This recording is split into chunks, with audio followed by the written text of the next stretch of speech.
अमित शाह के road show के समाप्त होते ही दुर्गापुर में तनाव फैल गया है। बाकुड़ा मोड़ इलाके में तृणमूल कांग्रेस, टीएमसी और भारतीय जनता पार्टी के कार्यकर्ताओं के बीच कहासुनी से शुरू होकर मामला हाथापाई तक पहुंच गया। स्थिति तेजी से बिगड़ गई और दोनों पक्षों के कम से कम 2 कार्यकर्ता घायल हो गए।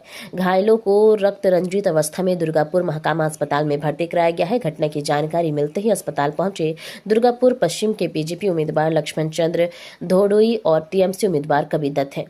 बीजेपी का आरोप है कि उनके कार्यकर्ता रवि दास को अमित शाह के रोड शो में शामिल होने के अपराध में पीटा गया और उनके सिर फोड़ दिए गए। इस घटना को लेकर लक्ष्मण धोईडी ने टीएमसी पर आतंक फैलाने का आरोप लगाया है। टीएमसी नेतृत्व में सभी आरोपों को खारिज करते हुए दावा किया है कि बीजेपी ही बेवजह तनाव पैदा कर रही है।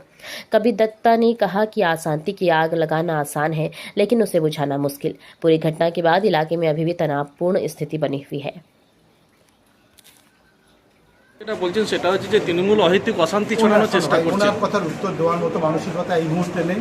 হ্যাঁ, এবার কে কাকে উস্কাচ্ছে তোমরা খবর নিলে তোমরা জানতে পারবে।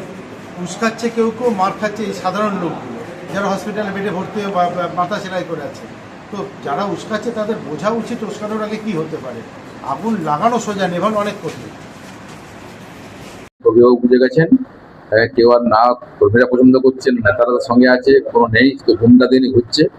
এখন গুন্ডাবি শুরু করেছে তারা। আমাদের রবি দাস ব্লকের সেক্রেটারি তার বাড়িতে ঢুকে পড়ে, সে অত্যন্ত সক্রিয় কার্যকর্তা, 31 নম্বর ওয়ার্ডটা পুরোপুরি দেখে, তাকে বাড়িতে ঢুকে পড়ে মাইক বাজানো বন্ধ নাম করে, মাইকটা বন্ধ, বাড়িতে অনুষ্ঠান চলছিল, মাইক বাজানো বন্ধ নাম করে তাকে রড দিয়ে পিটিয়ে হয়েছে এবং প্রচন্ড গুরুতর অবস্থা ওনার যেন হসপিটালে ভর্তি আছে, সেলাই চলছে, পুরো ব্লিডিং হচ্ছে।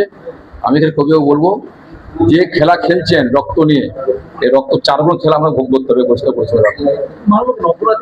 অপরাধকে বিজেপি করে, সক্রিয় নেতা মন্ডল সেক্রেটারি, উনি অমিত শাহ প্রোগ্রামটা ফিরছিলেন এবং বাড়িতে এসে পরে আজকে অমিত শাহ প্রোগ্রাম থেকে ঘুম উড়ে গেছে, হাজার হাজার মানুষ রাস্তায় বেরিয়েছে, সেই ভয়ে আতঙ্কিত হয়ে তার বাড়িতে মাইক বাজানোর না চূর্ণ করে তার বাড়িতে আক্রমণ করেছে। এর তীব্র প্রতিবাদ তো হবেই, এবং যারা করেছেন, যারা গুড্ডু ওনার সাগরেদ শিকুল সাগরেদ গুড্ডু, তার সঙ্গে 3-4 জন সহকর্মী ছিল, তারা এই ঘটনা ঘটেছে। তাদের মাসের কদিন পরে বুঝিয়ে বোঝা আমরাই করতে পারি এবং শুধু সুস্থ বাড়ি ফিরি, ওনাকে ট্রিটমেন্টটা ভোগই হয়ে যাক, তার বাকি করার বিষয়ে আমরা দেখছি যে এখন আছে হয়েছিল দাঁড়িয়ে ধর্ম হিন্দু মুসলিম নিয়ে উস্কানিমূলক কথাবার্তা বলছিল, আর আমাদের প্রার্থী তাকে গালাগালি দিচ্ছিল। সামান্য একটা দাঙ্গা একটা লাগানোর একটা পরিকল্পনা করছিল আমাদের বাঁকুড়া মোড়ে। যেহেতু আজকে নীল পুজো ছিল, আমাদের মিটিং ছিল, একটা পুরো সাম্প্রদায়িক একটা দাঙ্গা লাগানোর একটা পুরো পরিকল্পনা নিয়ে, কিছু ছেলেপেলে নিয়ে, ওইখানটা যেহেতু আমাদের মুসলিম সম্প্রদায় প্রচুর ছিল, ওইগুলোকে নিয়ে একটা বিশাল বড় একটা চক্রান্ত করে একটা বিশাল বড় একটা দাঙ্গা লাগানো একটা পরিকল্পনা করছিল। সেটা জিজ্ঞেস করতে যায়, উল্টো ওরা সে ওদের কটা ছেলে মিলে আমাকে আক্রমণ। কি নাম আমার নাম গুড্ডু।